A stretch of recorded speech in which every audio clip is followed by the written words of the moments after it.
Assalamualaikum warahmatullahi wabarakatuh.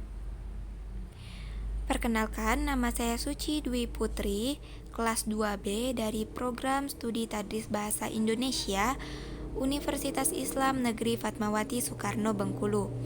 Baiklah, di sini saya akan menjelaskan mengenai fon, fonem, dan alofon. Langsung saja masuk ke pembahasan yang pertama, yaitu definisi fon, fonem, dan alofon. Fon adalah bunyi bahasa yang terdiri atas bunyi vokal dan bunyi konsonan. Simbol atau lambang bunyi bahasa adalah huruf.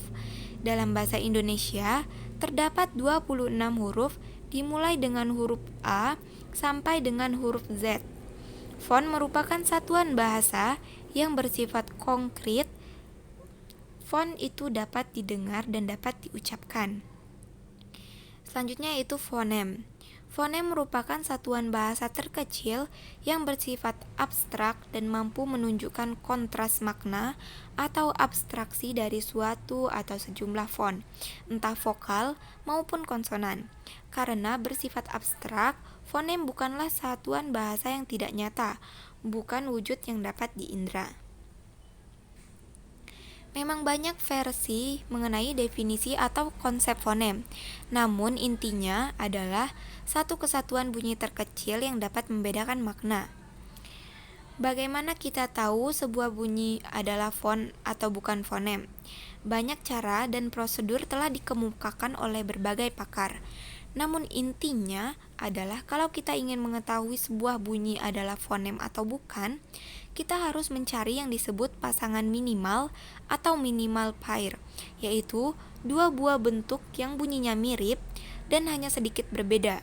Umpamanya kita ingin mengetahui bunyi P fonem atau bukan, maka kita cari misalnya pasangan kata paku dan baku. Kedua kata ini mirip sekali, namun pelafalannya itu beda antara paku dan baku. Selanjutnya yaitu alofon. Alofon adalah pembedaan realisasi pelafasan fonem karena posisi yang berbeda dalam kata. Misalnya fonem B dalam bahasa Indonesia dilafazkan pada posisi awal, contohnya dalam kata besar, dan tengah dalam kata kabel, berbeda dengan fonem ini pada posisi akhir, contohnya seperti kata jawab. Selanjutnya yaitu jenis-jenis fonem. Yang pertama yaitu fonem vokal. Fonem vokal adalah bunyi bahasa yang dihasilkan oleh suara tanpa hambatan. Vokal merupakan bunyi yang sonoritasnya atau kenyaringannya tinggi. Vokal menurut Kamus Besar Bahasa Indonesia atau KBBI memiliki beberapa pengertian. Dalam hal ini dimaksud dengan vokal adalah bunyi bahasa yang dihasilkan oleh arus udara dari paru-paru melalui pita suara dan penyempitan pada saluran suara di atas glotis.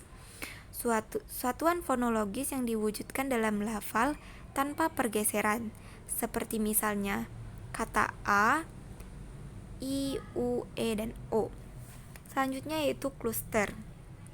Kluster adalah gugusan konsonan dalam batas silibel. Kluster merupakan dua konsonan dibaca satu bunyi, contohnya pada kata drama dan struktur.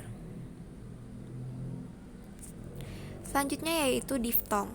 Diftong menurut Kamus Besar Bahasa Indonesia adalah bunyi vokal rangkap yang tergolong dalam satu suku kata, seperti ai dalam kata rantai dan au dalam kata imbau. Diftong terbagi menjadi diftong naik atau rising diphthongs, diftong turun atau falling diphthongs, dan diftong memusat atau centering diphthongs. Selanjutnya yaitu konsonan. Menurut Kamus Besar Bahasa Indonesia atau KBBI, bunyi bahasa yang dihasilkan dengan menghambat aliran udara pada salah satu tempat di saluran suara di atas glotis. Bunyi bahasa yang dapat berada pada tepi suku kata dan tidak sebagai inti suku kata. Fonem yang mewakili suatu bunyi kontoid.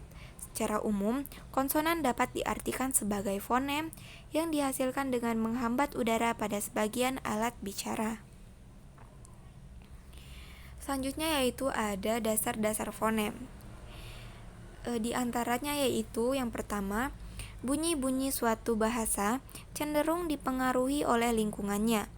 Yang kedua, sistem bunyi suatu bahasa berkecenderungan bersifat sistematis. Yang ketiga, bunyi-bunyi suatu bahasa cenderung berfluktuasi. Yang keempat, bunyi-bunyi yang mempunyai kesamaan fonetis digolongkan tidak berkontras apabila berdistribusi komplementer dan atau bervariasi bebas. Yang kelima, bunyi-bunyi yang mempunyai kesamaan fonetis digolongkan ke dalam fonem yang berbeda apabila berkontras dalam lingkungan yang sama atau mirip. Selanjutnya yaitu prosedur analisis fonem. Di antaranya yang pertama yaitu mencatat korpus data setempat mungkin dalam transkripsi fonetis. Yang kedua, mencatat bunyi yang ada dalam korpus data ke dalam peta bunyi. Yang ketiga, memasangkan bunyi-bunyi selebihnya karena tidak mempunyai kesamaan fonetis. Yang keempat, mencatat bunyi-bunyi berdistribusi komplementer. Yang kelima, mencatat bunyi-bunyi yang bervariasi bebas. Yang keenam, mencatat bunyi-bunyi yang berkontras dalam lingkungan yang sama atau identis.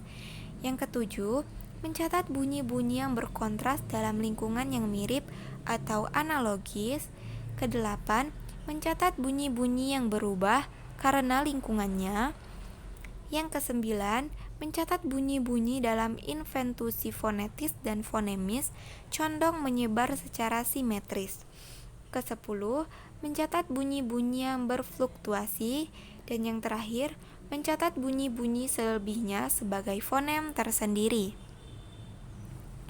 Baiklah, mungkin sekian penjelasan materi dari saya. Apabila terdapat banyak kesalahan serta kekurangan, saya mohon maaf. Kepada Allah saya mohon ampun. Saya akhiri. Wabillahi taufik wal hidayah.